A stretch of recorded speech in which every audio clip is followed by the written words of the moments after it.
Welcome. Today in front of me Vivo Y33S, and I'll show you how to link or unlink Google Assistant from a down volume button on this device.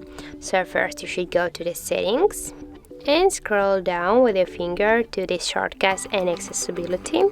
Now just go here to the quick action section and tap here to the switcher to activate the quick launch, and now just switch this to the open the app, and here you just have to pick the assistant.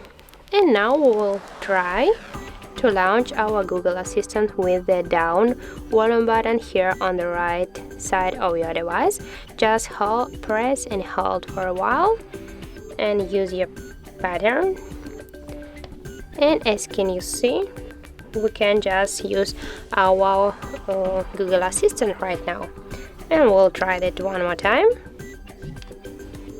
Just use pattern if you got, and here we got our Google Assistant. So that's how it looks. If you found this video helpful, leave like, comment and subscribe our channel.